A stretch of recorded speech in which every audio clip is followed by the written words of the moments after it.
Yeah, well, what a really good college basketball game, I thought. Back and forth most of the night, different lead changes, close game, two really good teams, just really battling it out. I thought the crowd was phenomenal. I thought we needed that. I know we kind of talked about Hilton magic, so to speak, and we needed to create some magic in the Coliseum. But that was fun, and we heard them on defense, heard them when we scored, heard them on the officials, a little bit of everything. But yeah, kind of helped will us to that victory, I thought. In the first half, I didn't think we played particularly well. And really just defensively, we had to take something away, the paint, the three, and I didn't think we took either away, and they got pretty comfortable. I thought we made some adjustments in the second half that kind of cleaned that up a little bit, and they still had some open looks that they missed, which looked like us at their place, where we had the open ones in the second half and just couldn't quite convert. And then proud of our group. Kylie Blackson was great from the beginning, and kind of got us going with some of those buckets. Jordan settled in a little bit, hit some big shots in the second half. Kaya battled the whole night. Lauren was really good, and did a lot of great things offensively and defensively. And then Quinterly was special, career night for her, and just kind of did what JJ does, and kind of helped will us there. But I thought Danelle came in and gave us great minutes. Tabby was good. Jayla was in foul trouble, so she couldn't find any rhythm. But we needed everybody, but proud of Danelle too, because you got to just stay ready. And the kid stayed ready and battled and made Crooks have to defend on the defensive end a little bit. And she can do that for us. So, as I say, it still counts as one in the standings, but it was a good one for us. Like I said, with two teams, they're very well coached. Coach Finley does a phenomenal job. So, good to get that one at home. Coach, did you anticipate JJ shooting as many shots as she did? I think between field goals and free throws, she shot 30 plus. I didn't anticipate it, I guess, but whatever it takes kind of mindset, But she was ready for this one, and I kind of even felt it in practice the last couple days, and and she had space, and when she can find some space, she's as good as any kid. She can get into any gap, a little bitty small gap, and the kid can get into it, and we didn't finish very well at the rim in the first half, and then I thought we settled in and finished much better in the second, and she was a part of that too. Did you realize the kind of night she was having? Because you kind of looked up and she just had 30 points. Yeah, I don't know if there's such thing as a quiet 31 by any stretch. I don't ever really look at the stats. The assistants kind of give me some stuff here and there, and I can't see the board from the floor where I stand to kind of keep up with it. I knew she was having a good night, and especially she hit that three behind the ball screen and got going there a little bit. So I knew it was a good night. I did not know that she had 31, though. I guess it was kind of quiet to me, but she was aggressive, and that's what we need. If the story of the last game that you guys played against Iowa State was how many threes you took and missed, is it fair to say that one of the stories today was the timely three-point shooting? Yeah, no, it was something. We talked about it a lot.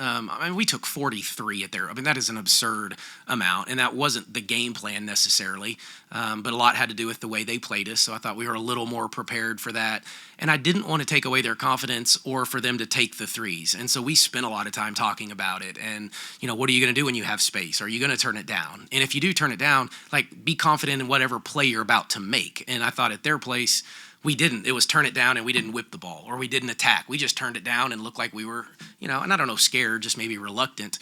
And we didn't want to be that here. And so we made a much more of a conscious effort to get the ball in the paint and attack and drive. And in that third quarter, we got in the bonus. At their place, the fouls were 23-8. I think we took 6 free throws, and we knew we couldn't do that and survive.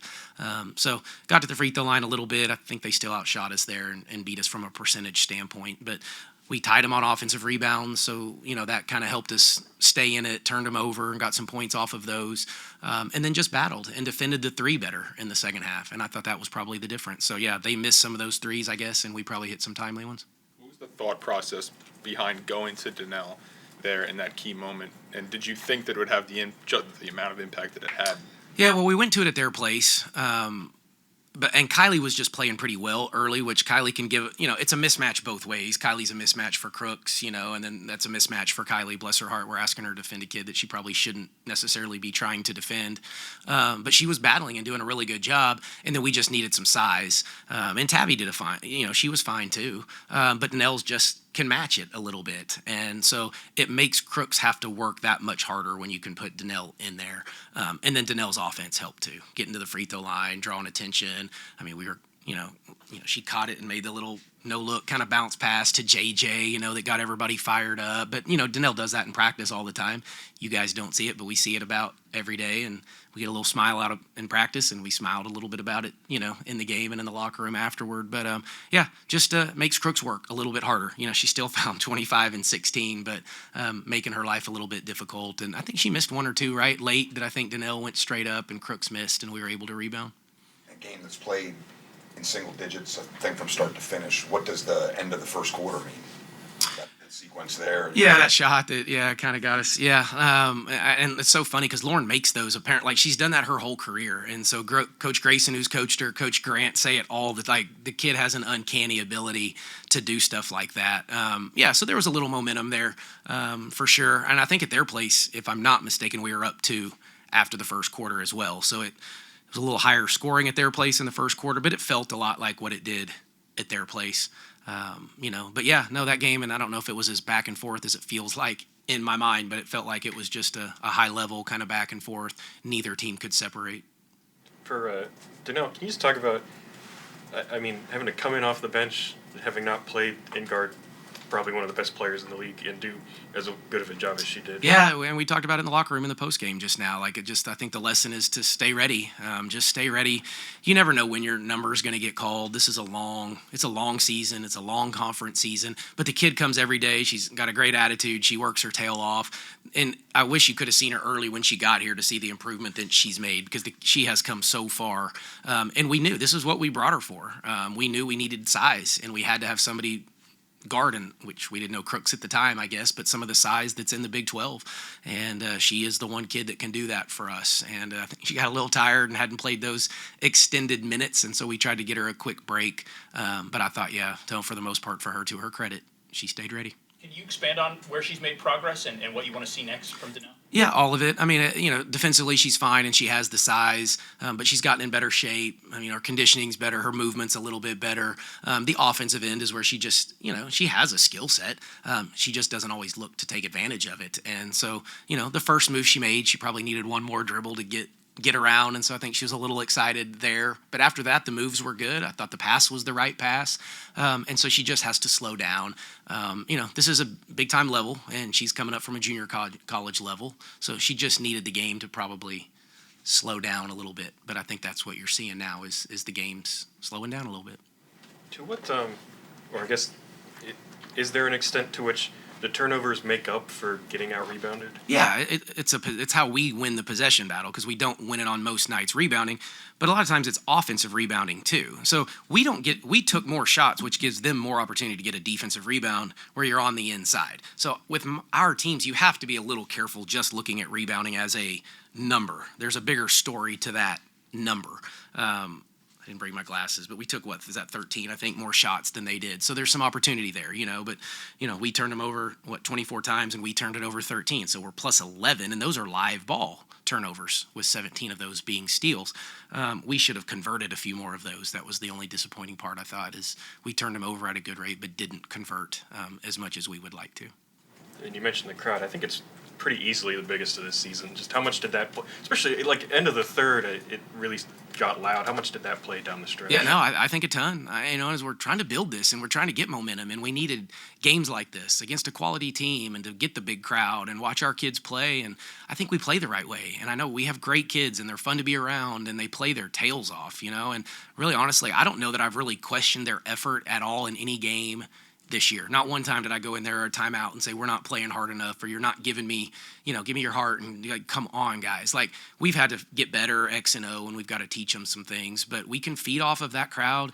A lot of people have told me, and even coaches within the league, that this is sometimes the hardest place to play. And it may be travel, it can be crowd, it can be a lot of different things, but I don't care what it is. I just want to make sure that we continue to make this a really, really difficult place to come in and win. And the crowd is a big piece of that. So we appreciate them, all 4,900 of them. That was special for our kids. And how rewarding is it when your team plays that way, the fans support it, even on a day when it's the same tip-off time as the men? Yeah, I know. I don't love that piece of it. But, yeah, no, it's tremendous, and obviously to get the biggest crowd, they probably came from distance, and it's a Saturday afternoon where kids may have activities, so we understand the commitment that takes. And so, yeah, I think that's why we're so appreciative of it, but that's why we want to give them the show that we did, and hopefully they'll come back and continue to support. not that you ever lost confidence before in a row now as a group. Can you just kind of give us the mood in the locker room and how much confidence this team is playing with? Yeah, every win in the league, I think your confidence grows. I can't remember if I said it here, but I told them in the locker room, it still counts as one. It's 1-0 regardless of who you play, or you're 0-1 depending on the result. But yeah, no, I think it just helps us continue to believe and buy into what we're doing. And but at the same time, I feel like we've done that. I don't know that we're looking for any more buy-in, but I think belief and knowing that we can do it. And every time we go through this, we get better. And I keep saying we get more information on our group. But I don't know that we've really played a game like that was kind of tight like that and back and forth and, within single digits for so long. So, yeah, it took a lot. It took a lot out of us, too, so we got to be a little careful there. I kind of feel like I just played. I was sweating and running up and down that sideline and jumping up and down and feel like I was a little bit of a part of that one, even though I didn't do a whole lot between the lines. But, yeah, it meant something. Thanks, Coach.